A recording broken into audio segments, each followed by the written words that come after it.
चलो ठीक है, हम शुरू करते हैं। एक्सेप्टेंस ऑफर हमने फिनिश कर लिया था। अब सबसे पहले लीगल रूल्स फॉर एक्सेप्टेंस। जैसे लीगल रूल्स फॉर ऑफर थे वैसे ही लीगल रूल्स फॉर एक्सेप्टेंस से कुछ भी अलग नहीं है, पढ़ते जाते हैं हम। सबसे पहले कहता है acceptance must be absolute and unqualified. इसका मतलब जो ऑफर मिलेगा एज इट इज उसको यस करना है। अगर एक भी कंडीशन आप ऐड करते हो इसका मतलब ये कि आप काउंटर ऑफर दे रहे हो। काउंटर ऑफर मतलब जैसे किसी ने कहा कि मेरे को अपना फोन दे दो 10,000 में, मैंने कहा नहीं मैं आपको फोन दूंगा 11,000 में। इसका मतलब मैंने उसका ऑफर रिजेक्ट करके उसको एक नया ऑफर दे दिया। That is called counter offer.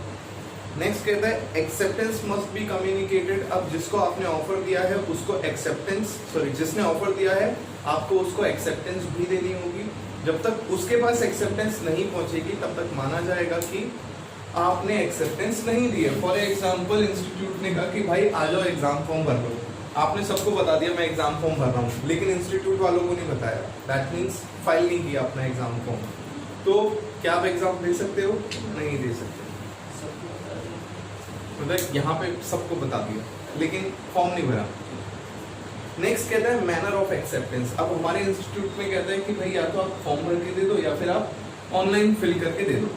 तो आप कहते हो नहीं ये तो नॉर्मल तरीका है, मैं एक ब्लैक बोर्ड पे लिख के ले जाऊंगा अपना एग्जाम फॉर्म की डिटेल्स और वो उनको जमा करवा दूंगा।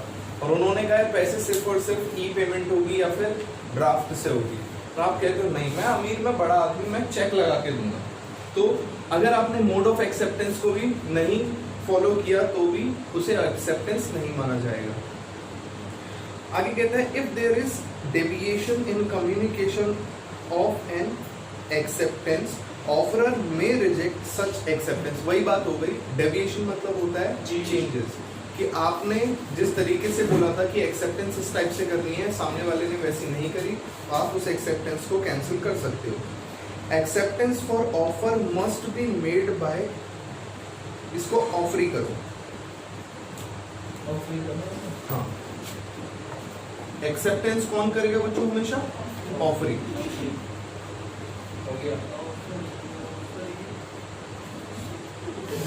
तू भी है तेरे को तो मैं नॉर्मल समझा था कि आकाश अपनी क्लास में एक नॉर्मल बच्चा तो है हमारे पास, तू भी है ऑफरी।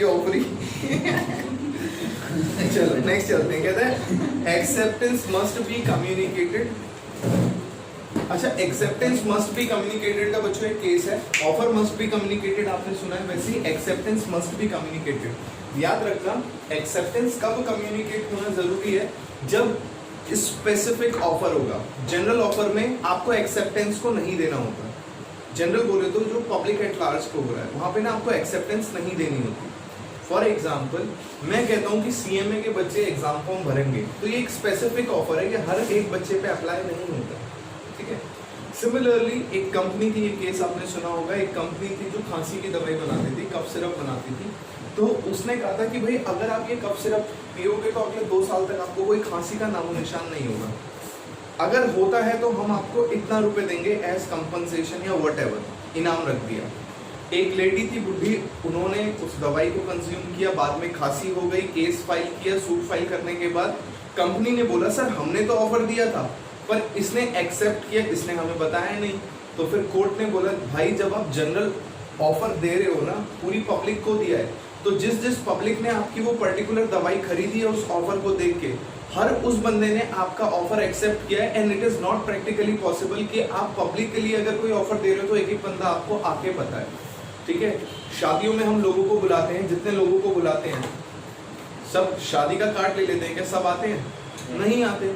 और कहीं कहीं तो हम सिर्फ बंदों को बुलाते हैं, वो अड़ोस पड़ोस दोस्त चाचा फूफा सारे के सारे आ जाते हैं। हमारे यहाँ पे भी एक लोग हैं, उनके 25 लोगों का फैमिली है, वो कहीं पे भी खाने पे जाते हैं तो सब आते हैं, इसलिए उन्हें कोई बुलाता ही नहीं है। क्योंकि छोटी मोटी पार्टी में जहाँ छोटे बच्चों का बर्थडे हो 25 लोग आ जाए तो सारा बजट खराब हो जाता है।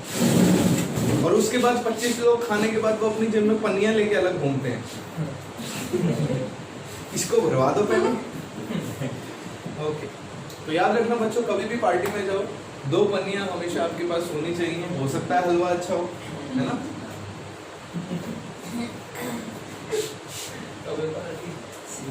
ओके, अच्छा ठीक है, हो गया ना? Acceptance must be communicated. आगे लिख लो ओनली इन केस ऑफ, लिखना इसमें only in case of,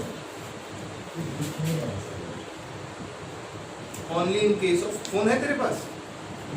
phone है? मेरी एक फोटो ले लो और उसमें देख लो। अच्छा है।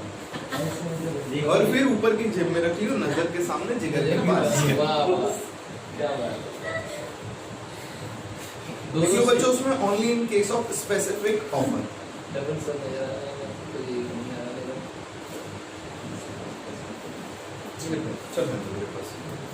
नेक्स्ट 7 पॉइंट कहता है टाइम लिमिट फॉर एक्सेप्टेंस। देखिए टाइम लिमिट की भी कोई एक्सेप्टेंस होती है। अगर कोई बंदा, लाइक मैंने किसी से कहा कि भाई मेरे पास ना एक आम की पेटी रखी है, आप इसको खरीद लो, खरीदना चाहोगे? उसने कह दिया हाँ, और हाँ उसको बोलने में लग गए 6 महीने, तो क्या मैं अपनी आम की पेटी 6 महीने के लिए रखूंगा? कोई भी पेरिशेबल नेचर के गुड्स होते हैं तो उन पे जब भी कॉन्ट्रैक्ट होता है हमेशा एक पर्टिकुलर लिमिट में होता है। आप खुद अपना एग्जाम फॉर्म देखना, 10 अक्टूबर लास्ट डेट होगी और हो सकता है 2 दिन और आगे डेट एक्सटेंड हो जाए। बट ऐसा थोड़ी है कि दिसंबर में एग्जाम है, 10 दिसंबर को आप 9 दिसंबर को जाके बोल रहे हो कि मैं भी एग्जाम दूंगा, तो क्या इंस्टीट्यूट मान जाएगा? नहीं, इसीलिए टाइम लिमिट सेट की जाती है।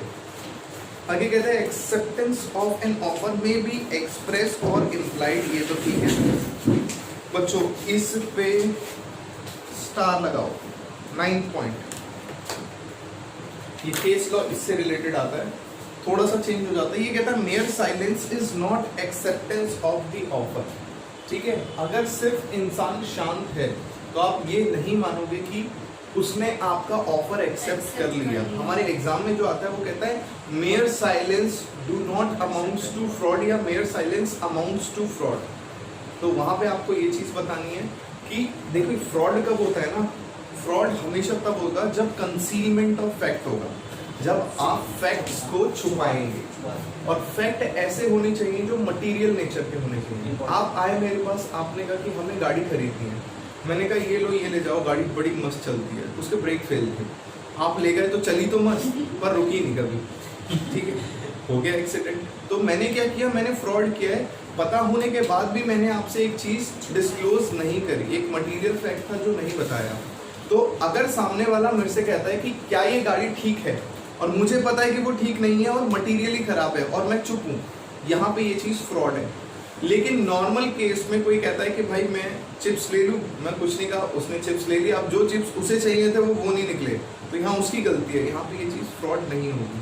तो यहाँ पे केस यही कहता है कि अगर कोई बंदा शांत है तो इसका मतलब ये नहीं है कि उसने ऑफर एक्सेप्ट कर लिया, ठीक है ना। ये होता है बच्चों कि यंग एज में, ठीक है।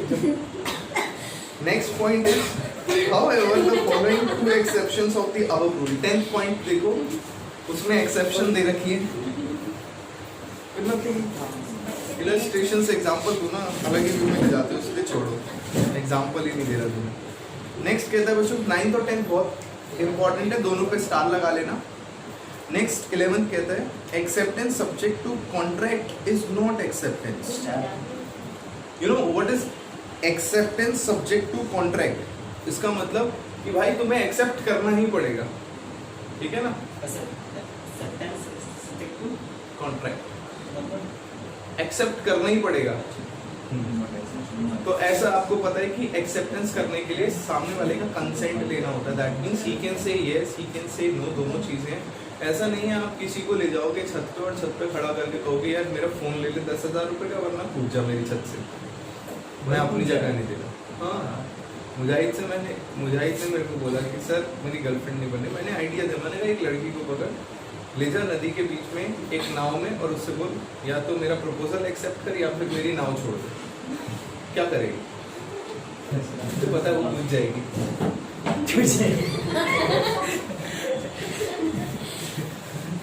ओके, हाँ ठीक है, ओके। नेक्स्ट कहता है हमें general rules to communication of acceptance. इसको आप बच्चों खुद कर लेना फर्जी है। नेक्स्ट आ गया ऑफर एंड एक्सेप्टेंस का डिफरेंस, खुद कर लेना फर्जी है। ये जो 10th पॉइंट था ये however वाला फॉलोइंग वाला था। अरे पढ़ोगे समझ आ जाएगा। ओके, नेक्स्ट टॉपिक आता है हमारे पास कैपेसिटी टू कॉन्ट्रैक्ट। हाँ, next is capacity to contract. Capacity to contract में सबसे पहले आता है हमारे पास केस माइनर का। बहुत ज्यादा इंपॉर्टेंट है, माइनर से रिलेटेड क्वेश्चन आना बहुत ज्यादा चांसेस है कि माइनर से रिलेटेड क्वेश्चन आएगा, ठीक है। ओके, सो सबसे पहले कहता है आपको एक चीज पता है कि माइनर कौन होता है, मेजर कौन होता है। तो हमारे देश में 18 साल से नीचे के इंसान को माइनर माना जाता है। और कहता है कॉन्ट्रैक्टेड कि माइनर से कॉन्ट्रैक्ट करना, कॉन्ट्रैक्ट तो दूर की बात है, माइनर से अगर आप एग्रीमेंट करते हो तो वो भी वॉइड है। N agreement with a minor is void ab initio, ये लाइन बोलता है क्या, वॉइड एब इनिशियो। इनिशियो मतलब इनिशियल से या स्टार्टिंग बिगनिंग से ही वो वॉइड होगा। लेकिन आगे उसने एक्सेप्शन डाल दी कि अगर आप बच्चे के भले के लिए कुछ कर रहे हो तो फिर वो चीज वॉइड नहीं होगी। इससे रिलेटेड ना मैं पहले आपको एक केस लॉ दे देता हूँ। केस ये कहता है कि देखिए, जब तक वो बच्चा है उसने जो भी कॉन्ट्रैक्ट किया उसके बड़े होने के बाद भी वो कॉन्ट्रैक्ट नलिफाइड रहेगा या वॉइड रहेगा, ठीक है। जैसे मुझे पता है कि प्रियंका 20 दिन बाद 18 साल की होने वाली है, मान लेते हैं। तो आज मैंने प्रियंका से वादा किया, मैंने कहा ये ले मेरे से 2 चॉकलेट ले ले एंड 50,000 रुपए तू दे दियो, पर इसने साइन भी कर दिया। अब जिस दिन कॉन्ट्रैक्ट का परफॉर्मेंस होनी है उस दिन ये 18 साल की है, लेकिन एक्चुअली जब कॉन्ट्रैक्ट हुआ है उस टाइम पे ये क्या थी, माइनर। तो वो एग्रीमेंट अपने आप क्या हो गया, वॉइड एब इनिशियो।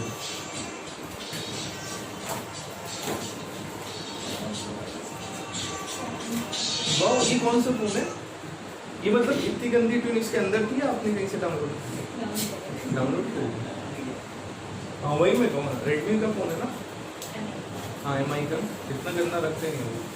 इससे भी गंदा उसमें। हाँ हाँ। अच्छा, मतलब आपको अपनी अच्छी लग रही है जो आपकी है, ठीक है। ये दुनिया ही गलत फहमियों के सिलसिले में चल पड़ी है। हर ईंट ने ये गलत फहमी पाली हुई है कि मैंने ही पूरी दीवार संभाली हुई है। हाँ बस भाई, तेरा ही करना, तेरा ही करना, बाकी सब भरना। चलिए ठीक है, अब एक एक करके हम सारे पॉइंट्स इसके डिस्कस कर लेते हैं। हाँ? मुशायरे में आ रखा है तू, लॉ पढ़ने आ रखा है, लॉ पढ़ ले। चलिए ठीक है, शुरू करते हैं। सबसे पहले हु इज कॉम्पिटेंट में ये कह रहा है कि हाँ वो पढ़ रहा हूँ ना, देख first point, who is competent to make contract. अरे तुम एक बुक से देख लो ना, उसकी गर्दन अकड़ जाएगी। यस अच्छा बच्चों, तो देखो सबसे पहले कहता है कि position of agreement by minor. अच्छा मैं पहले केस बता रहा था, वो तो बता दूं। तो ये आपको पता चल गया कि प्रियंका जब 18 से कम की थी और उसने किसी भी एग्रीमेंट पे साइन किया होगा तो 18 के बाद होने के बाद भी वो कॉन्ट्रैक्ट वॉइड रहेगा, ठीक है।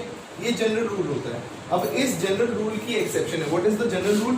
That N agreement with minor is void ab initio. ऐसा नहीं है कि आप लिख दोगे कि 25 साल में आप हमें कुछ दोगे। पुरानी फिल्मों में देखा होगा कि जिसके नाम पे प्रॉपर्टी होती है उसके 18 साल होने तक का वेट करते हैं, फिर उसको मरवा देते हैं। तो यही होता है कि जब तक वो 18 से कम का होता है ना, तो वो प्रॉपर्टी किसी और को चली जाएगी अगर पहले ही मार दिया तो इसीलिए मूवीज में ऐसा आपने देखा होगा। खैर, अब जनरल रूल क्लियर है, agreement with minor is void ab initio. What you have to do, you have to do the exceptions.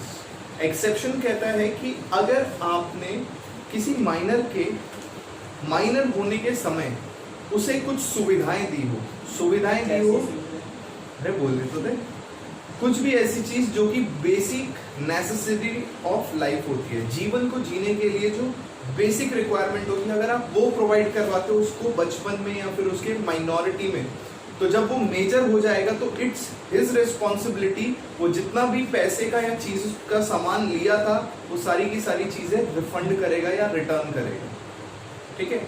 अब जैसे एक बच्चा है, मुझे लगता है कि यार ये बच्चा गरीब है, अभी वो 10 साल का है, मैं उसकी पढ़ाई के लिए पैसे लगाता हूँ, मैं उसे घर दिलवाता हूँ, मतलब रोटी, कपड़ा, मकान और हेल्थ एंड एजुकेशन, ये सारी की सारी जो चीजें होती हैं ये होती है बेसिक नेसेसिटीज। अगर आप ये प्रोवाइड करवा रहे हो तो आप बेसिक नेसेसिटी दे रहे हो।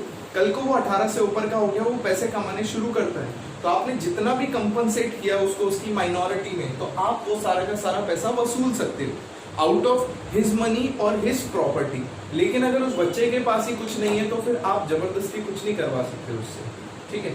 तो यहाँ पे याद क्या रखना है आपको कि अगर फॉर द बेनिफिशियरी, जहाँ पे माइनर बेनिफिशियरी बन जाए, एंड बेनिफिशियरी किस चीज के लिए, for the necessity of life. ऐसा नहीं है कि एक बच्चा है जो कहता है कि मेरे को एक गाड़ी चाहिए और आपने उसको फरारी दिला दी और कहा जब तू बड़ा हो जाएगा तब मेरे को 5 करोड़ की आ जाए, इंटरेस्ट के साथ तू 10 करोड़ रुपए दे दी, तो ये चीज गलत है। यहाँ पे वॉइड एब इनिशियो हो जाएगा, बच्चा आपकी फरारी भी ठोक देगा और बाद में आपको पैसे भी नहीं देगा। ठीक है, क्लियर है? तो अगर बेनिफिट्स आपने दिए हैं उसको, बेनिफिट्स भी कौन से, बेसिक नेसेसिटीज ऑफ लाइफ, तो फिर बाद में वो आपको कंपनसेट करेगा बच्चा। ओके, चलो शुरू करते हैं। सबसे पहला पॉइंट यही है हमारे पास, an agreement with minor is void ab initio, बताने की जरूरत नहीं है। नेक्स्ट कहता है minor has received any benefit under a valid contract, he can not be asked to return the same. अब माइनर के साथ आपने कॉन्ट्रैक्ट कर लिया, माइनर को बेनिफिट दे दिया, फिर आप कहते हो चल अब वापस कर, या फिर अपनी ऑब्लिगेशन पूरी कर, तो माइनर के ऊपर कोई ऑब्लिगेशन नहीं आएगी। नेक्स्ट कहता है if a minor has received any benefit under a void contract, he can not be asked. देखो, चाहे कॉन्ट्रैक्ट वैलिड हो चाहे वॉइड हो, माइनर को कभी कुछ रिटर्न नहीं करना है। नेक्स्ट कहता है fraudulent representation by minor, no difference in status of agreement, agreement still remains void.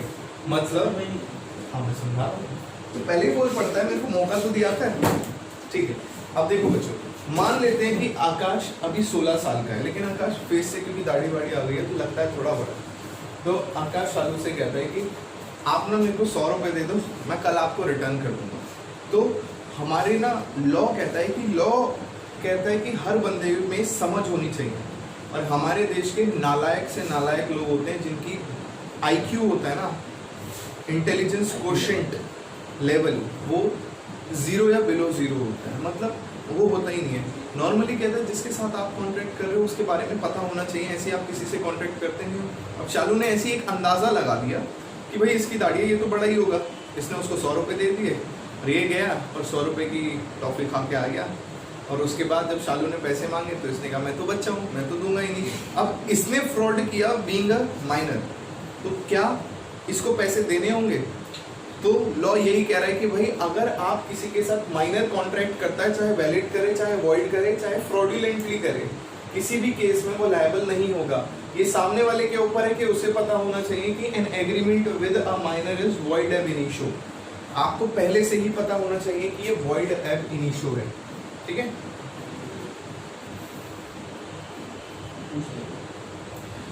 इससे रिलेटेड आपको एक केस बताता हूँ। ये यूएसए का केस है। यूएसए का कोई किंग था, किंग मतलब कोई छोटे से उसका, वहाँ पे ना सेक्स करने की जो एज थी वो थी 21 साल की। तो उसको एक लड़की पसंद आई, और लड़की पसंद आने के बाद ऑफ कोर्स उनकी शादी हुई, उन्होंने जो भी किया। उसके बाद में पता चला उस लड़की की एज 19.5 साल की थी, और वो जो किंग था उसको जेल हुई थी। इवन जैसे कहते हैं ना कि सब कुछ मर्जी से हुआ था, उसके बाद भी उसको जेल हुई। क्यों? क्योंकि यहाँ गलत किसके साथ हुआ, या फिर किसका राइट गया? माइनर का। और अगर माइनर की वजह से किसी मेजर का राइट चला जाए तो उसमें माइनर की कोई गलती नहीं है। तो देखो माइनर को कितनी बड़ी इम्यूनिटी होती है। कोई फायदा नहीं है, आप सब मेजर हो चुके हो, कोई फायदा नहीं है आप लोगों को। लेकिन याद रखना, अगर माइनर ने फ्रॉडुलेंटली, चाह के, इंटेंशनली और अनइंटेंशनली अगर किसी का बड़ा नुकसान किया है, सो उस माइनर से रिलेटेड जो मेजर होंगे, दैट मीन्स हमारे parents, they have to bear it. ठीक है, दैट मीन्स अगर बच्चा कहीं कांच तोड़ देता है, कुछ तोड़ देता है, तो सामने वाले का नुकसान हुआ, ये कोई कॉन्ट्रैक्ट में नहीं आता। ठीक है, ये हमारा सिविल लॉ में आ गया कि किसी का घर में ऐसी मजे ले रहा था कि सिलेंडर में आग लगा के देखता हूँ क्या होता है, कितना बड़ा बम फटेगा, सामने वाले का नुकसान कर दिया। ऐसा होता है ना, कुछ होते हैं खराब बच्चे। मैंने भी एक बार क्या किया था, वो एक मेरे वहाँ लड़की रहती थी, थोड़ी बड़ी थी, तो वो मेरे को ना ऐसी मारती रहती थी बात में। मैंने कहा अपना टाइम आएगा, और आ गई दिवाली। वो कुछ जला रही थी, मैं फुलझड़ी लेके उसके बालों के पास चला गया। उसको कितने बाल कटवाने पड़े, खैर बहुत मारा था उस दिन उसको मुझे, पर आई लाइक इट। कुछ करने के बाद अगर सजा मिले तो कोई दिक्कत नहीं है, हमने एंजॉय किया है। ओके, खैर the next point is minor with the consent of all partners can be admitted to the benefits of an existing partnership. ये भी आपको पता होगा, ये आपने पार्टनरशिप में 12th क्लास में पढ़ा होगा कि माइनर पार्टनर बन सकता है, लेकिन सिर्फ और सिर्फ बेनिफिट्स के लिए, प्रॉफिट्स के लिए। बिल्कुल। आगे कहता है contract entered into by the minor are void ab initio, hence no specific performance can be enforced for such contract. ठीक है, minor's parent guardian are not liable for minor's creditor for breach of contract by the minor. Minor ने, जैसे मैंने अभी शालू वाला example दिया था आकाश शालू का, तो उसने चॉकलेट खा ली, बाद में शालू पेरेंट से भी नहीं वसूल सकती। क्यों? क्योंकि void ab initio, void ab initio का मतलब ये होता है कि दोनों को परफॉर्मेंस नहीं देनी है, निल परफॉर्मेंस होनी है दोनों साइड से। अब उसने अपनी परफॉर्मेंस दे दी तो ये उसकी गलती है, उसकी गलती दैट मीन्स उसकी मिस्टेक। और लॉ कहता है कि भाई अगर आपकी गलती तो आप भुगतो, आप किसी और को उसके लिए रिस्पॉन्सिबल नहीं कर सकते। आगे ना हम पढ़ेंगे, अभी मिस्टेक्स भी पढ़ेंगे, तो वहां पे आप देखोगे कि आप एक कॉन्ट्रैक्ट कर रहे हो जिसमें दोनों पार्टीज ने गलती करी है, तो वो कॉन्ट्रैक्ट वॉइड हो जाएगा। आप भी गलत थे, मैं भी गलत था, कॉन्ट्रैक्ट वॉइड हो जाएगा। लेकिन सिर्फ एक बंदे की गलती है, तो जिसकी गलती उसे भुगतना पड़ेगा, कॉन्ट्रैक्ट वैलिड रहेगा। ठीक है, चलिए ये आगे हम पढ़ेंगे थोड़ी देर में। नेक्स्ट कहता है minor can act as an agent but not personally liable.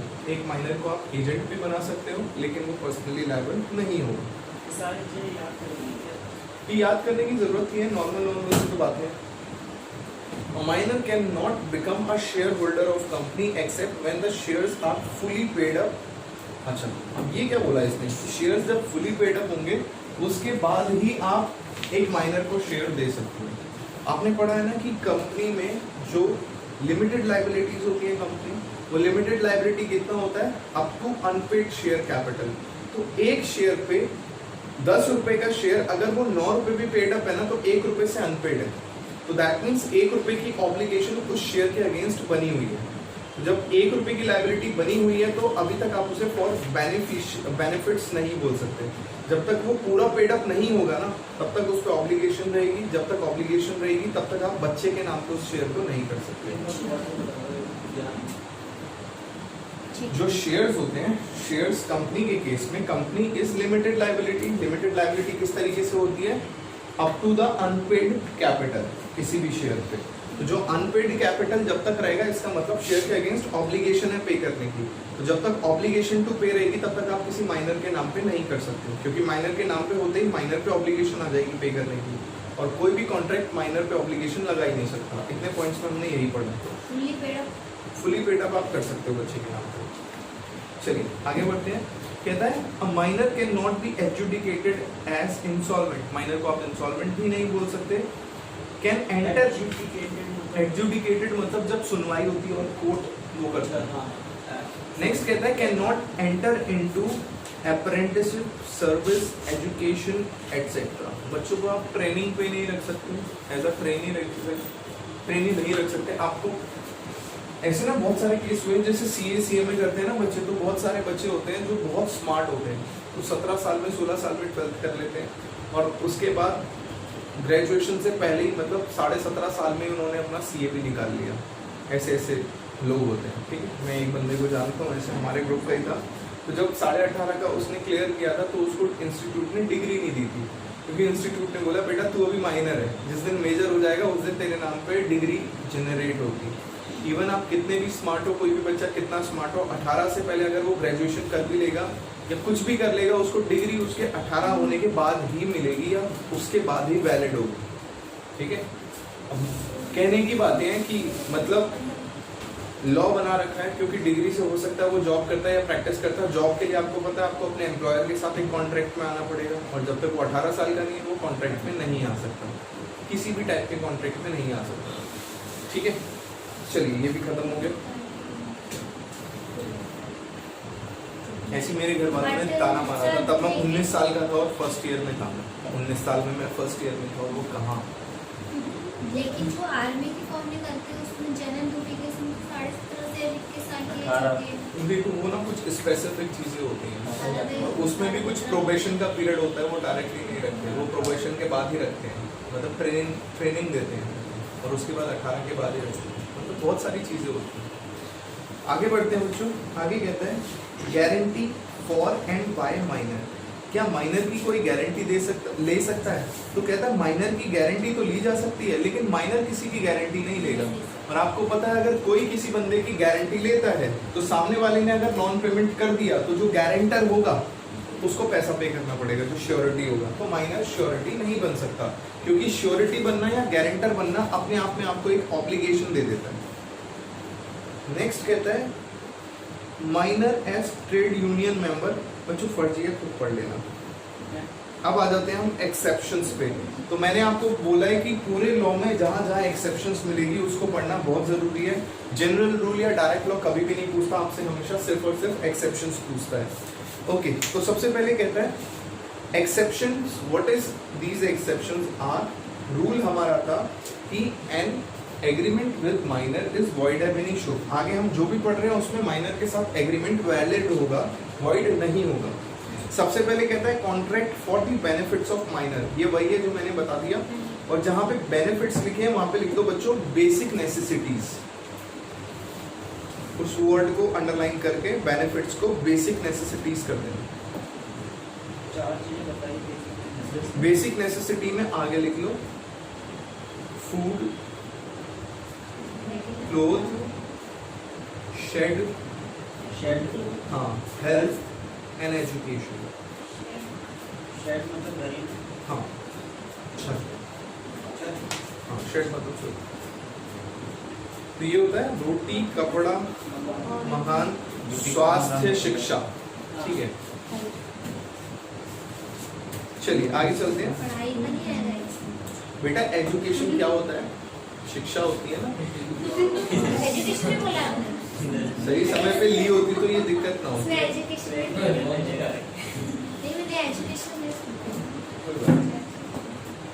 ठीक है, माफ किया मैंने। आगे चलते हैं बच्चों। नेक्स्ट पॉइंट कहता है contract by guardian a benefit of a minor by his guardian or manager of his estate within the scope of authority of the guardian is for the benefit of the minor. ये बच्चों वापस पुरानी फिल्मों पे आ जाओ। पुरानी फिल्मों में ना मैनेजर होता है, मैनेजर ही उस बच्चे को मारने की कोशिश करता है। अब जब तक ये मैनेजर है, इस मैनेजर को सैलरी देगा कौन? माइनर तो दे नहीं सकता किसी भी टाइप से। तो होता क्या है कि जब ये माइनर मेजर हो जाएगा ना, उसके बाद उसका जितना भी पैसा है वो सारा का सारा उस बंदे को दिया जाएगा। सिमिलरली हाँ, ऐसे काम करेगा। ऐसा थोड़ी है कि सब कुछ ही काम करता होगा, हल्का फुल्का ही तो देखता होगा, अगर इतना बड़ा लायर होगा तो। चलिए आगे बढ़ते हैं।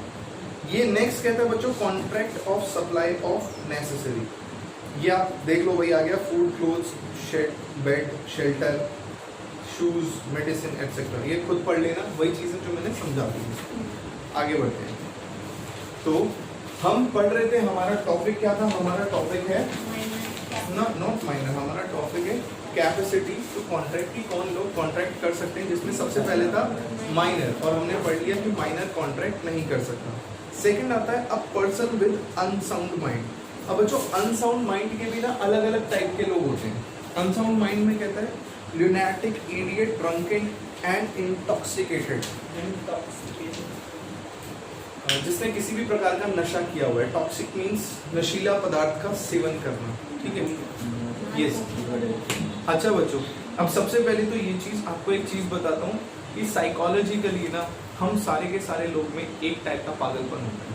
हर एक इंसान में किसी ना किसी चीज को लेके पागलपन होता है। नॉट पागलपन नहीं बोल सकते, लेकिन किसी चीज को लेके ना कुछ अलग हम बिहेव करते हैं, नॉर्मली नहीं करते। लेकिन होता क्या है कि वो चीज कभी इतना हमारी उसमें डीलिंग नहीं होती या हमारे सामने नहीं आता, तो हम इसीलिए कभी पागल नहीं हो पाते उस चीज को लेके। एक छोटा सा मैं एग्जांपल देता हूँ। कुछ लोग होते हैं जो भगवान को बहुत ज्यादा मानते हैं, तो उनको ऐसा लगता है कि उनके अंदर भगवान आता है। देखा होगा आपने, वो बाल खोल ऐसे ऐसे करते हैं, तो उनको लगता है कि उन पे भगवान आता है। तो that is a psychological problem. ठीक है, अब होगा क्या, अगर आपको मैं दिन भर 24 घंटे एक चीज को देखने को कहूँ या सोचने को कहूँ ना, तो हो सकता है 5वें या 6ठे दिन से आपको वो चीज दिखने भी लगेगी, और आपको दिखने लगेगी। आप बात, नॉर्मल जो पागल लोग होते हैं वो किसी से बात करते हुए जाते हैं, क्योंकि उनके लिए वो चीज एग्जिस्टिंग है। तो इस टाइप के बंदे के साथ जिसका खुद माइंड साउंड नहीं है या नॉर्मली काम नहीं करता, ऐसे इंसान के साथ आप कॉन्ट्रैक्ट नहीं कर सकते। ठीक है, तो इसलिए ये ल्यूनाटिक, इडियट, ड्रंकन एंड इंटॉक्सिकेटेड, सिर्फ हमें ड्रंकन और इंटॉक्सिकेटेड की बात करनी है कि जो लोग नशा करते हैं। नशा करने वाले लोग जब तक नशीले हैं, नशीले मतलब नशे में हैं, जब तक वो लोग नशे में हैं तब तक आप उसके साथ कॉन्ट्रैक्ट नहीं कर सकते। जैसे ही वो नशे से हट जाएंगे, ठीक है ना, जब तक तो बंदा नशे में वो कहता यार प्रॉपर्टी ले ले मेरी, तू भाई है मेरा, और क्या चाहिए तेरे को, तो जो मतलब मांगो ना उनसे तो वो फूल दे देंगे। नशे में वो बहुत अमीर हो जाते हैं। नशे में अमीर हो जाते हैं। ऐसी मेरे चाचा भी ना ऐसे एक दिन उन्हें सैलरी मिली थी कि तू है मेरा बेटा, ये कितने चाहिए तेरे को, ये ले ये ले ये ले। चाची को मत जो, वो खराब हो रहा था। और अगले दिन चाची के सामने ही। चलिए, तो ये हो गया अनसाउंड माइंड का, ज्यादा डिटेल में जाने की जरूरत नहीं है। आगे चलते हैं हम person disqualified by the law, जिसको कानून ने ही मना किया हुआ है कि भाई इस बंदे के साथ आप कॉन्ट्रैक्ट नहीं करोगे। और देखो कानून हम पढ़ रहे हैं तो कानून में कानून से ऊपर कुछ नहीं हो सकता। तो सबसे पहले इसमें आ जाता है alien enemy. I hope alien enemy का मतलब आप सबको पता होगा, पता है धीरज? बता किसी देश से लड़ाई चल रहा है, बिल्कुल। दैट मीन जिस कंट्री के साथ हमारा अभी वॉर चल रहा है तो उस कंट्री के लोग हमारे लिए एलियन एनिमी हो जाते हैं। चलिए बच्चों, एलियन एनिमी के बाद कहता है बॉडी कॉर्पोरेट और कंपनी कॉर्पोरेशन। है बॉडी कॉर्पोरेट मतलब तो कंपनी होता है, क्या कंपनी के साथ आप कॉन्ट्रैक्ट नहीं कर सकते? ये क्या बात बोल दी इसने? आपको नहीं लगता इसने गलत लिख दिया यहाँ पे? कंपनी के साथ तो कॉन्ट्रैक्ट कर सकते हैं कि नहीं? तो जो उसने बॉडी कॉर्पोरेट लिखा है ना, उसके आगे एक और थोड़ा सा पॉइंट आगे उसने समझा रखा है, लेकिन यहाँ पे लिखना चाहिए था। तो जहाँ बॉडी कॉर्पोरेट लिखा है वहां पे ब्रैकेट में लिख दो बियॉन्ड एमओए। फर्स्ट पॉइंट है ना बॉडी कॉर्पोरेट, उसमें आगे लिख दो beyond MOA. MOA memorandum of association. अच्छा, आप सब लोगों ने कंपनीज एक्ट हमने पढ़ा हुआ है, लास्ट क्लास में कुछ पढ़ा था हमने कंपनीज एक्ट में। वहां पे हमने एक चीज देखी थी कि एमओए में एक ऑब्जेक्टिव क्लॉज होता है कि कंपनी क्या क्या कर सकती है। अगर कंपनी कभी भी अपने ऑब्जेक्टिव क्लॉज को या फिर अपने एमओए को रूल आउट करती है या फिर उससे आगे चली जाती है तो उसको हम अल्ट्रा वायर्स बोलते हैं कि कंपनी ने अपनी बियॉन्ड द पावर या बियॉन्ड द लिमिट जाके कुछ काम किया है और वो क्या हो जाता है? वॉइड। सो कॉर्पोरेट या कंपनी के साथ कॉन्ट्रैक्ट करना वॉइड नहीं है, या फिर कंपनी कभी भी आपके लिए एक डिस्क्वालिफाइड पर्सन नहीं है। लेकिन कंपनी अगर खुद अपने पावर्स या अपनी लिमिट्स को क्रॉस करके कोई कॉन्ट्रैक्ट करेगी तो वहां पे आप उसको डिस्क्वालिफाइड पर्सन मानोगे और ऑटोमेटिकली आपका जो कॉन्ट्रैक्ट है वो वॉइड हो जाएगा। ठीक है, चलिए नेक्स्ट कहता है कन्विक्ट। कन्विक्ट मतलब कौन होता है? जिसको कोर्ट ने कोई सजा दे रखी है और वो सजा भुगत रहा है। नेक्स्ट कहता है इंसॉल्वेंट। एंड बच्चों इंसॉल्वेंट में भी कौन सा?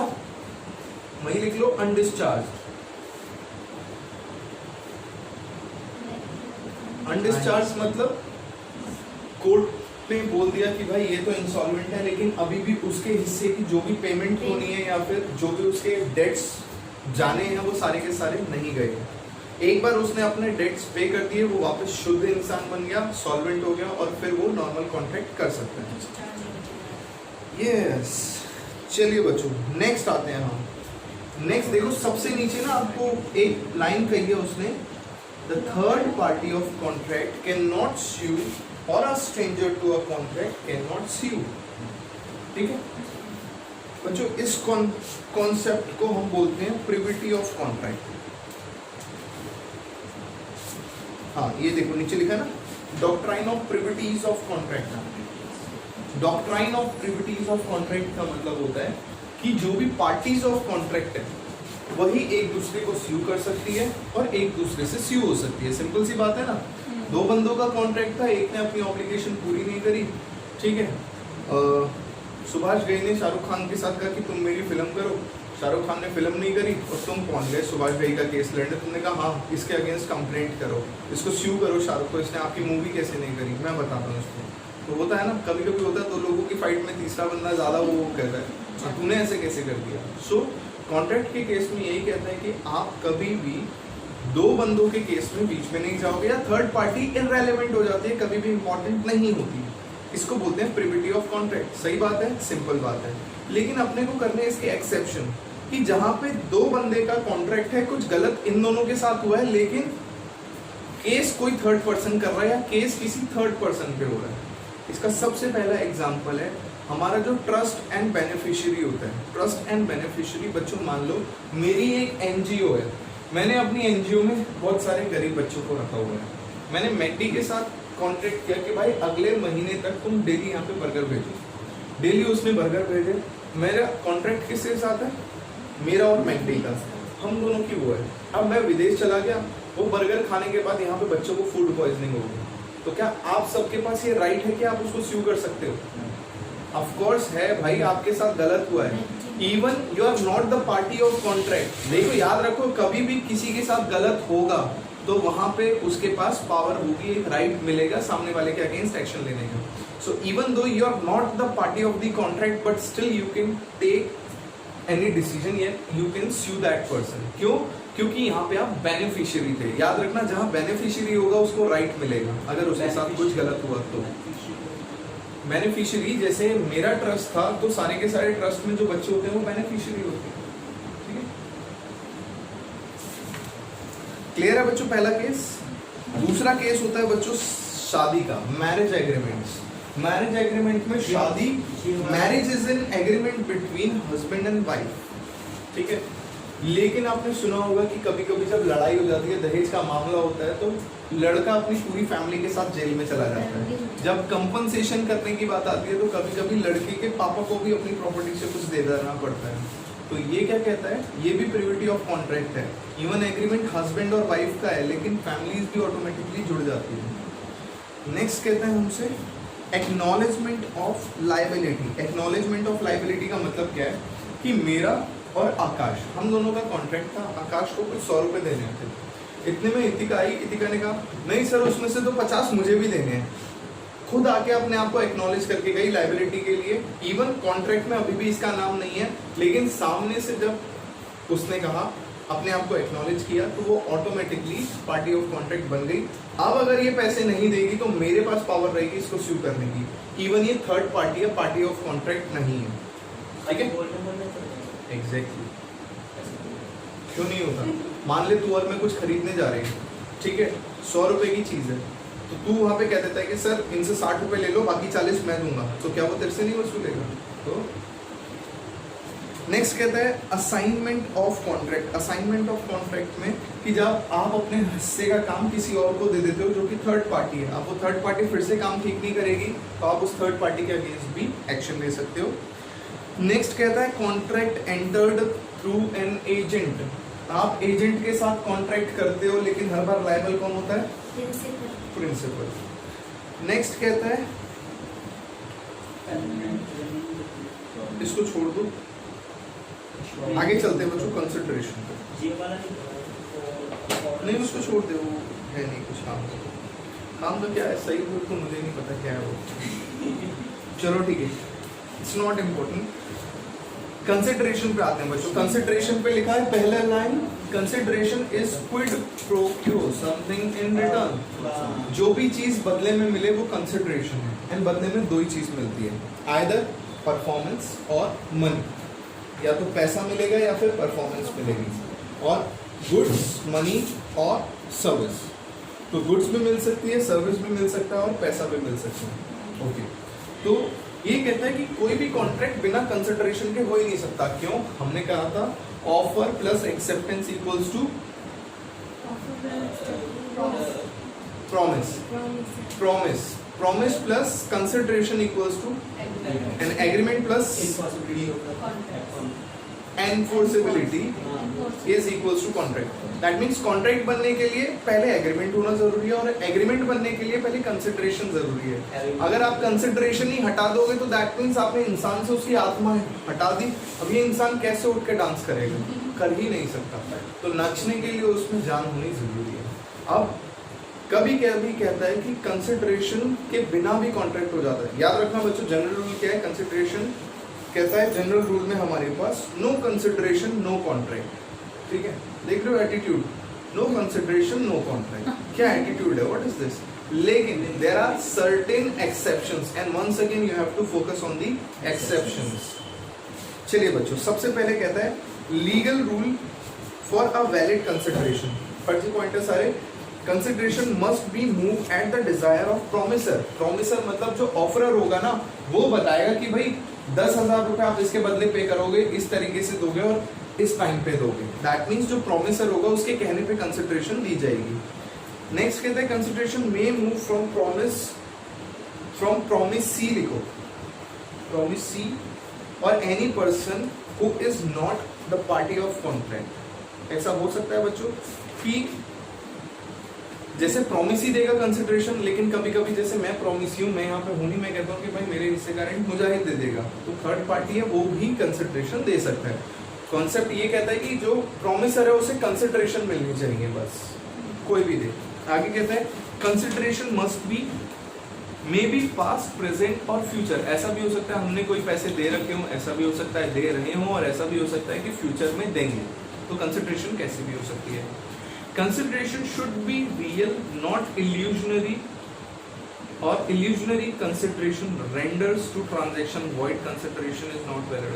ठीक है, अब यहाँ पे कहता है बच्चों रियल कंसिडरेशन होनी चाहिए। तो वही जो कंसिडरेशन में चांद सितारे देने की बातें, वो सारी की सारी फर्जी बातें हैं, वो ऑटोमेटिकली वॉइड हो जाएंगी। ठीक है, कौन चांद सितारे देगा सर? नहीं मैं ठीक है कह रहा हूँ, समझ आ गया। ये जनरल कॉन्ट्रैक्ट था, सबके लिए पूछा था मैंने, स्पेसिफिकली ले गया। चलो बच्चों, नेक्स्ट कहता है must be legal. Must be legal का मतलब है कि जो भी कंसिडरेशन होगी it should be under the law. Next कहता है consideration need not to be adequate. बच्चों इस पे लगा दो स्टार। अब देखो इनकम टैक्स एक्ट और इंडियन कॉन्ट्रैक्ट एक्ट कैसे एक दूसरे के साथ लड़ाई करेंगे, पागल कुत्तों की तरह नोचेंगे एक दूसरे को। क्या बोलता है ये लाइन कि एडिक्वेट कंसिडरेशन की कोई जरूरत नहीं है। सोचो बच्चों, आपने ना सुना होगा कि गवर्नमेंट अपना एक बहुत बड़ा लैंड किसी को दे देती है कोड़ियों के भाव में। कोड़ियों के भाव में क्यों होता है कि जैसे आसाराम बाबू का आपने नाम सुना होगा, बाबा रामदेव का नाम सुना होगा।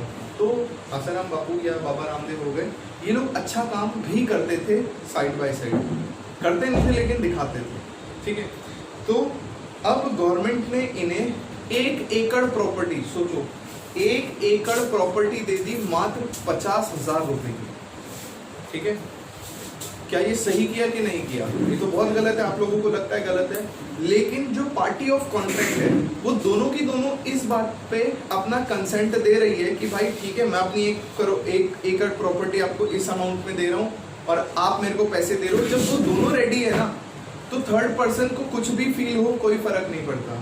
दैट मीन्स कि हमारी कंसिडरेशन का एडिक्वेट होना जरूरी नहीं है। फॉर एग्जाम्पल यहाँ पे सबसे महंगा फोन किसके पास है? मुजाहिद। बड़ी पार्टी तो वही है। मुजाहिद का फोन कितने रुपए का है? 20,000। कितने का? 24,000 का इसका फोन है, और मैंने इससे कहा कि ये फोन मुझे 20 रुपए में दे दे। अब हमारा रिलेशनशिप ऐसा है कि वो दे देगा मुझे, तो वो मेरे को 24 का दे देगा, मैं उसे 24 रुपए दे दूंगा। ठीक है, डायरेक्ट पढ़ाने दे, गंदे इशारे मत कर, वीडियो बन रही है यार। ठीक है, तो अगर मुजाहिद ने मुझे वो फोन दे दिया, इवन फ्री ऑफ कॉस्ट भी दे दिया कि सर लो आप यूज कर लो, तो दैट मीन्स यूज करने के लिए हम बेलमेंट का कॉन्ट्रैक्ट बोलते हैं, और फ्री में दिया तो ग्रेचुइटस बेलमेंट होती है। तो जब हम दोनों को कोई दिक्कत नहीं है ना, तो किसी और को कोई दिक्कत नहीं होनी चाहिए। तो याद रखना, कभी भी एक चीज को कॉन्ट्रैक्ट एक्ट के अंदर आप कितने भी रुपए में बेच सकते हो। ठीक है, क्लियर है? लेकिन इनकम टैक्स एक्ट क्या कहता है? इनकम टैक्स एक्ट कहता है कि भाई किसी से भी ट्रांजैक्शन करोगे तो आर्म्स लेंथ प्राइस पे होनी चाहिए। मैंने मुजाहिद से कहा कि भाई मेरे को 20 रुपए में अपना फोन दे दे। फोन की कॉस्ट क्या है? 24,000। इनकम टैक्स वाले मुजाहिद को बोलेंगे कि आपका एक एसेट चला गया, वो कितने का था? मुजाहिद कहेगा 24,000 का। फिर मुजाहिद से पूछेंगे तेरे को कितना मिला? मुजाहिद कहेगा 20 रुपए। इनकम टैक्स वाले कहेंगे कि भाई हम तो यही मानेंगे कि आपने पूरे 24,000 की सेल करी है और आपको पूरे 24,000 की इनकम मान के उस पर टैक्स देना पड़ेगा। ठीक है, ये हमारे पास इंटरनेशनल ट्रांजैक्शंस में होता है, या वो सारी ट्रांजैक्शन जो 5 करोड़ से ऊपर की होती है।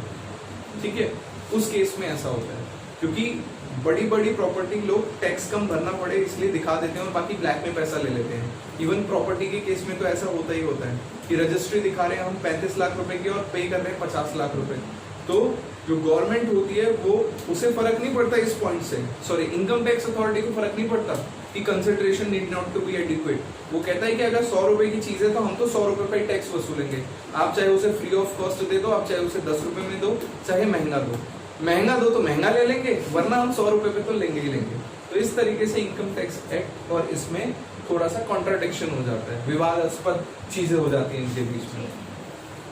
आगे चलते हैं बच्चों। 7th पॉइंट हमसे कहते हैं the performance of an act what one is legally bound to perform is not consideration. That means एक बंदे को लीगली जो परफॉर्म करना है आप उसको कंसिडरेशन नहीं बोलोगे। अगर मैं उससे एक चीज करवा रहा हूँ, ठीक है, तो ये कंसिडरेशन हो सकता है, लेकिन एक बंदे को अंडर द लॉ एक चीज करनी है तो वो कभी भी कंसिडरेशन नहीं हो सकती।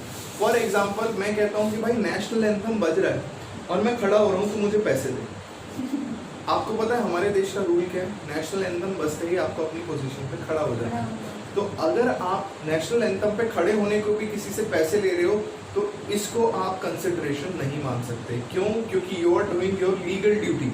आप कहो किसी से कि भाई रेड लाइट आते ही ना मैं खड़ा हो जाऊंगा, मैं अपनी गाड़ी रोक लूंगा, तू मुझे पैसे दे दे, तो भाई तू क्या सारी दुनिया खड़ी होगी उस टाइम पे रेड लाइट पे, आप इसके पैसे नहीं ले सकते किसी से। ओके, चलिए बच्चे आगे कहते हैं, ये तो कंसिडरेशन के बेसिक रूल्स हो गए। अब आ गई हमारे पास exception, no consideration no contract. सबसे पहले कहता है written and registered agreement arising out of love and affection. जो लव एंड अफेक्शन से आते हैं, मोस्टली बच्चों फैमिली के लिए आते हैं या फिर फ्रेंड्स एंड फैमिली के लिए आते हैं। जैसे हम शादी में किसी को गिफ्ट देते हैं, वैसे तो खाना खा लेते हैं उतना, वो लोगों को पता है कि हम 500 रुपए दे रहे हैं तो हम 6 लोगों को लेके जाएं, एक बंदा 100 का खाएगा, 600 वसूल के आएंगे, 100 रुपए प्रॉफिट मार्जिन पे रहेंगे। ऐसा नॉर्मली होता है। तो शादी की गिफ्ट की बात करते हैं। आपने जो शादी में गिफ्ट किया वो लव और अफेक्शन के उसमें होता है। शादी का गिफ्ट छोड़ो, अभिषेक के पापा ने कहा बेटा तू सीएम में एक ही बारी में क्लियर कर देगा, मैं तेरे को बाइक दिलाऊंगा। अब जब इसके पापा इसको बाइक दिलाएंगे तो क्या बदले में पैसे लेंगे इससे? इसके पापा कहेंगे ये ले बाइक की चाबी, ये कहेगा थैंक यू पापा, पापा कहेंगे नहीं 80,000 निकाल। सोचो कैसा लगेगा। सो यहाँ पे जो कॉन्ट्रैक्ट हुआ है it is out of love, यहाँ पे कुछ कंसिडरेशन देने की जरूरत नहीं है। जब एक बूढ़ा बाप मर जाता है, उसकी सारी की सारी प्रॉपर्टी बच्चों के नाम पे कर जाता है, तो ये थोड़ी कहता है बच्चों तुम इतना प्रॉपर्टी का पे करोगे मुझे। वो लव और अफेक्शन में था, और वो कॉन्ट्रैक्ट होते हैं, प्रॉपरली पेपर बनते हैं, विल बनती है एंड फ्री ऑफ कॉस्ट भी जाता है। तो वहाँ पे नो कंसिडरेशन नो कॉन्ट्रैक्ट का रूल क्या हो गया, वहाँ पे खत्म हो गया। क्यों? लव और अफेक्शन वाला कॉन्ट्रैक्ट एग्रीमेंट था। नेक्स्ट कहता है बच्चों promise to compensate. Promise to come क्या हुआ? हाँ एक्सेप्शन पढ़ रहे हैं, सेकंड पॉइंट आ गया ऊपर। प्रॉमिस टू कम, ये मतलब एक्सेप्शन मतलब इसमें written register agreement arise out of love and affection, इसकी exception no consideration no contract. एक ये भी है ना, मतलब जब फिर कॉन्ट्रैक्ट हो ही जाएगा, मतलब एक एक्सेप्शन के अंदर एक्सेप्शन है ना, एक्सेप्शन के अंदर भी एक्सेप्शन है। अच्छा वो पढ़ लेना, मेन चीज क्लियर हो गई ना कि जैसे एक कोई भी एक्स एक फादर है, वो अपने बच्चों के नाम पे कुछ भी कर रहा है तो वो फ्री ऑफ कॉस्ट होगा, बट स्टिल एक वैलिड कॉन्ट्रैक्ट माना जाएगा। आगे चलते हैं बच्चों, कहता है प्रॉमिस टू कंपनसेट। ये कहता है अगर आप किसी को प्रॉमिस करोगे कंपनसेट करने के लिए, किस चीज के लिए, उसका कोई पुराना डेट होगा या फिर कोई भी चीज पुरानी होगी। थर्ड पॉइंट से मैं आपको समझाता हूँ, थर्ड पॉइंट देखो उससे समझ आएगा। Promise to pay a time bar date. Time bar date क्या होता है? सोचो मैंने अभिषेक ने मेरे से गुड्स खरीदे, अभिषेक मेरा डेटर है, जब पे करने की बात आई तो ये भाग गया। मैंने अपनी बुक में बेड डेट्स रिकॉग्नाइज कर लिए। बेड डेट्स रिकॉग्नाइज करने के बाद अकाउंट्स की लैंग्वेज में मैं उससे कुछ ले नहीं सकता क्योंकि मैंने उसको नलीफाई कर दिया। लेकिन एक बार अभिषेक का फोन आ गया, क्या मैं दुबई में बैठा, मैं यहाँ पे सेठ बन गया और मेरा तेल के कोए हैं, बताओ कितना है तुम्हारा? मैंने कहा मेरे तो 40 रुपये थे। कह रहा ठीक है मैं आएगा आपका पैसा देने पर्सनली। तो promise to pay a time bar date कर दिया। टाइम बार डेट क्या होता है बच्चों? जब लंबा टाइम लग जाता है ना, पैसा डूब जाता है एक तरीके से, उसको बोलते हैं टाइम बार डेट। ये बहुत पुराना डेट देने के लिए। और याद रखना पुराना डेट देने के लिए प्रॉमिस पहले होगा कि मैं पे करूंगा। अगर इसने प्रॉमिस बोल दिया तो ये तो मेरे को पे करेगा, क्या मैं भी कुछ पे करूंगा? मैं नहीं करूंगा। क्यों? क्योंकि पास्ट का कोई डेट पे कर रहा है, तो आज मेरे को कोई अपनी तरफ से कंसिडरेशन देने की जरूरत नहीं है। तो वन साइड से ही कंसिडरेशन का फ्लो हुआ है। नेक्स्ट कहता है बच्चों कंप्लीटेड गिफ्ट। गिफ्ट तो बिल्कुल वही चीज है ना। अभी मेरे बर्थडे पे आप लोग गिफ्ट लाओगे, आप कहोगे सर ये लो हैप्पी बर्थडे गिफ्ट। इतिका ने कहा सर ये लो गिफ्ट आपके लिए स्पेशली। मैं कहूँगा थैंक यू इतिका। इतिका कहेगी नहीं सर 800 रुपये दे दो, 800 का गिफ्ट था। तो ये गिफ्ट थोड़ी माना जाएगा अगर पैसों के बदले। गिफ्ट चाहिए। हाँ अरे मैं बता रहा हूँ यार, तो बेसिक बेसिक हो गया ना। अबे इतने में राज बोलेगा जो खिला रहे हो 2 लाना। हैं? ठीक है, गिफ्ट हो गया बच्चों। एजेंसी पे आते हैं तो एजेंसी पे कहता है according to Indian contract act no consideration is necessary to create an agency. आप अगर किसी को एजेंट बना रहे हो तो वहाँ कंसिडरेशन की जरूरत नहीं है। ऑफ कोर्स आप कमीशन देते हो, लेकिन हर एक छोटे मोटे काम के लिए आप बार बार कुछ नहीं देते उस बंदे को। नेक्स्ट कहता है बच्चों बेलमेंट। तो बेलमेंट क्या होता है, जब आप अपनी चीज किसी को यूज करने के लिए दे रहे हो। तो बेलमेंट 2 टाइप की होती है, ग्रेचुअस है, नॉन ग्रेचुअस। मुजाहिद ने मेरे को अपना लैपटॉप दे रखा है यूज करने के लिए, बदले में मेरे से कुछ भी नहीं ले रहा, उसका बड़प्पन है, इसको हम ग्रेचुअस बेलमेंट बोलते हैं। ठीक है, ग्रेचुअस बेलमेंट में भी no consideration no contract, sorry इसकी एक्सेप्शन हो गई, नो कंसिडरेशन नो कॉन्ट्रैक्ट की। नेक्स्ट आता है बच्चों रिमिशन, ये मैं बताता हूँ। नेक्स्ट आता है फिर चैरिटी। चैरिटी तो आपको पता है, आप कहीं किसी को भीख दे रहे हो और उसके बाद कह रहे हो कि भाई कल तो आके मेरा काम करेगा, तो आप उसे सैलरी दे रहे हो इनडायरेक्टली। कभी भी हम चैरिटी करते हैं या फिर भीख दे रहे हैं किसी को तो बदले में कुछ लेते नहीं है उससे। ठीक है बच्चों, तो वापस आते हैं हम सेकंड पॉइंट पे। सेकंड पॉइंट था प्रॉमिस टू कंपनसेट। बच्चों प्रॉमिस टू कंपनसेट क्या होता है कि अगर मान लो कि मेरी वजह से किसी का नुकसान हो गया, याद रखना यहाँ पे प्रॉमिस होना बहुत जरूरी है। ठीक है, फॉर एग्जाम्पल धीरज था, धीरज इसको मैं ले गया गोवा बीच पे, इसने कहा सर मैं बीच के बीच पे जाएगा। ठीक है, और ये बीच के बीच पे जाके डूबने लग गया। इतने में अभिषेक आया, अभिषेक ने इसकी जान बचाई और इसको ऊपर लेके आया। फिर अभिषेक ने कहा कि सॉरी, फिर इसने कहा कि यार तुमने मेरी जान बचाई, मैं तुम्हें कंपनसेट करूंगा अपनी जान बचाने के लिए। तो यहाँ इसने खुद वादा किया कि मैं तुम्हें कंपनसेट करूंगा जान बचाने के लिए। अब अभिषेक इसके पीछे पड़ जाएगा, कंपनसेट कर वरना वहीं डाल दूंगा जहाँ से लाया। ठीक है, अरे असली में नहीं कर रहा तो सीरियस क्यों हो रहा है? ठीक है, हो गया बच्चों। अब एक पॉइंट रह गया रिविजन, ये मैं आपको होमवर्क दे रहा हूँ। रिविजन क्या होता है, ये सेम टू सेम पॉइंट अभी आप आगे और चीज पढ़ोगे जहाँ पे कॉन्ट्रैक्ट्स क्या बोलते हैं, ये कॉन्ट्रैक्ट को किस तरीके से आप कंप्लीट करते हो।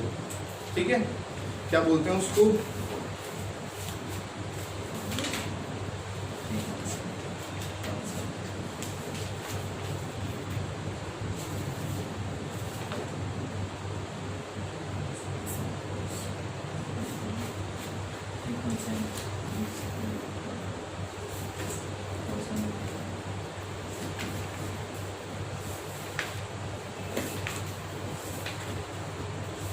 Discharge of contract. यस, जब डिस्चार्ज ऑफ कॉन्ट्रैक्ट पढ़ोगे वहां पे भी आपको रिमिशन आएगा। रिमिशन के साथ साथ डिस्चार्ज ऑफ कॉन्ट्रैक्ट में आपको जितने भी वर्ड मिलेंगे वो आड़े टेढ़े होंगे, कोई भी वर्ड डायरेक्ट या सीधा सा नहीं होगा। ठीक है, चलो आज के लिए हम इतना ही करते हैं। सो आप कैपेसिटी तक पूरा कर लेना, कैपेसिटी के बाद कंसिडरेशन, कंसिडरेशन तक आप पूरा कर लेना, फिर नेक्स्ट क्लास से हम प्री कंसेंट करेंगे। एक बार नवनील को कोई फोन कर दो।